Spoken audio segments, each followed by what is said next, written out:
Halo pemirsa, kita pasti sudah sering mendengar pandangan di luar sana yang menyebutkan jika Presiden Tiongkok Xi Jinping itu otoriter. Tentu hal itu buat kita bertanya-tanya, apa maksudnya bahwa Presiden Xi adalah pemimpin kuat Tiongkok? Bukankah dia tidak memiliki wewenang eksekutif? Bagi kita tentu akan sulit memahaminya, namun bagi Tiongkok itu bukan sesuatu yang aneh. Bukankah para pemimpin terdahulu Tiongkok seperti Mao Zedong dan juga Deng Xiaoping ini juga tidak memiliki kekuasaan yang penuh? Deng bahkan tidak memegang jabatan eksekutif sama sekali, sedangkan Mao hanya sampai dengan tahun 1954. Setelah itu, dia tidak memegang jabatan baik di pemerintahan maupun juga kenegaraan. Itu semua terjadi karena lanskap politik dalam negeri Tiongkok yang unik. Keunikan itu bisa ditinjau di tayangan sebelumnya terkait dengan politik Tiongkok di channel ini.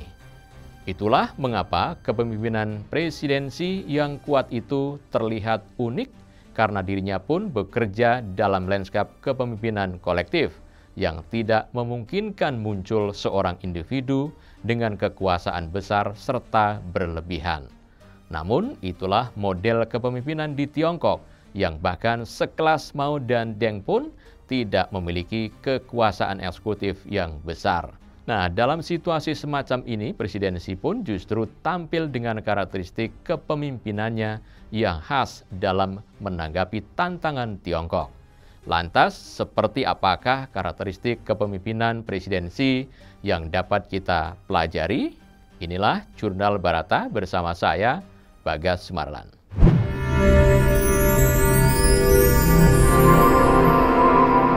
Jurnal Barata. Ya, karakteristik pertama yang bisa kita pelajari dari presidensi yaitu dirinya adalah seorang petugas penghubung yang efektif. Kita tahu jika tantangan utama Tiongkok adalah friksi internal.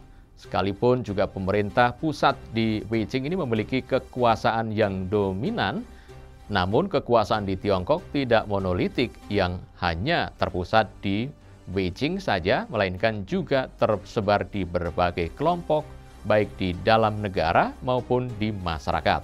Dan mereka memiliki kekuatan serta kepentingan masing-masing yang seringkali berbenturan satu dengan yang lainnya. Sebagai contoh, seorang gubernur di Tiongkok pun memiliki kekuasaan yang besar, bahkan dapat menerima ataupun menolak investasi asing.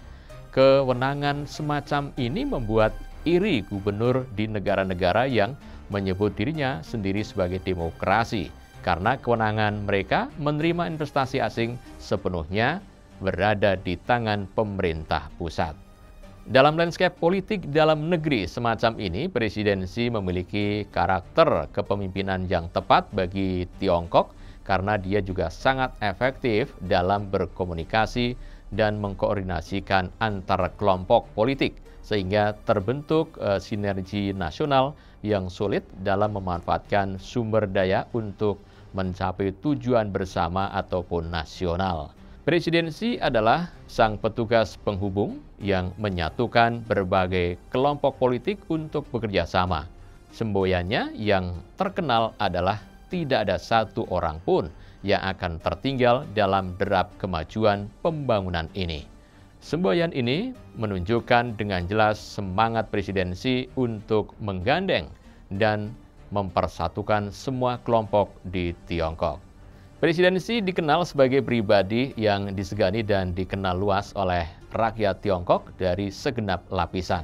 Dia juga aktif bertemu para pemuka masyarakat di luar pemerintahan untuk berkoordinasi dan menyelesaikan berbagai masalah yang terjadi.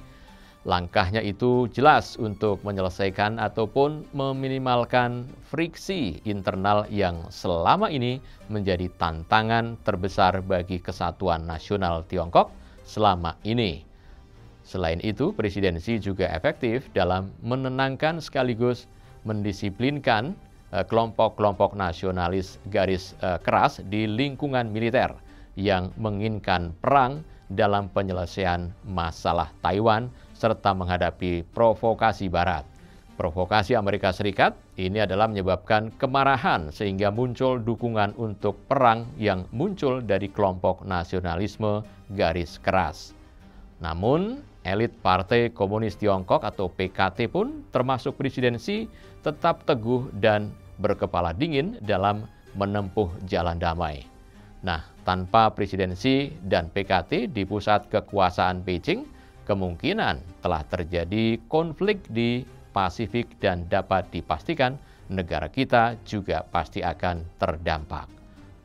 Selanjutnya, karakteristik kedua yang dapat kita pelajari dari presidensi bahwa dirinya adalah the mastermind dari strategi geopolitik Tiongkok. Kita tahu selain tantangan dari internal, Tiongkok juga mengalami tantangan dari eksternal, lantaran posisinya sebagai sebuah negara sedang berkembang yang tumbuh pesat sehingga menjadi ancaman langsung bagi dominasi global Barat, khususnya adalah Amerika.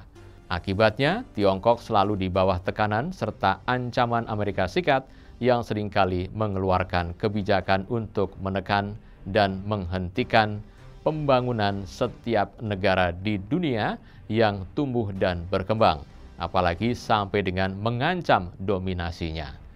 Direktur Eksekutif Henry Kissinger Institute, Robert Daly, yang pernah juga menyatakan dengan jelas terkait dengan kebijakan Amerika Serikat tersebut bahwa seandainya Tiongkok merubah diri dengan sepenuhnya mengadopsi konstitusi dan hukum-hukum Amerika Serikat, maka Amerika Serikat tetap harus menghentikan pertumbuhan ekonomi Tiongkok karena Amerika Serikat sebetulnya tidak dapat menerima adanya pesaing sebaya.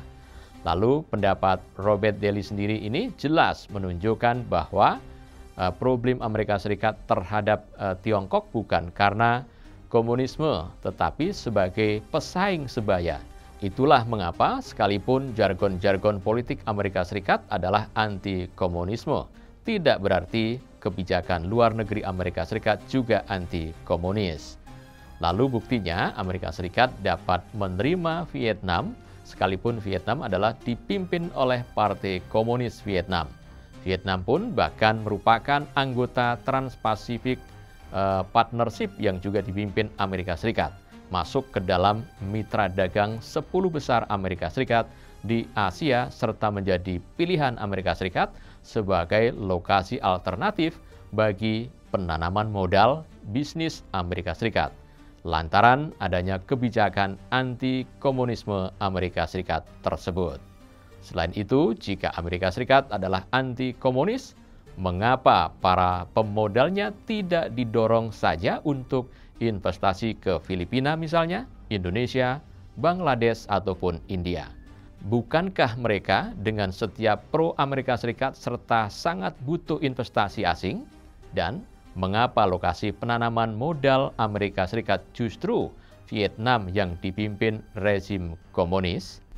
Mau diakui ataupun tidak secara jujur, serta terlepas dari kemunafikan anti-komunisme ala Amerika Serikat tersebut, jelas bahwa logika Washington adalah logika modal.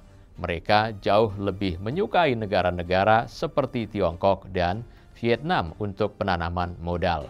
Oleh karena stabilitas sosial politik adalah kondisi yang tepat bagi akumulasi kapital dan bisnis.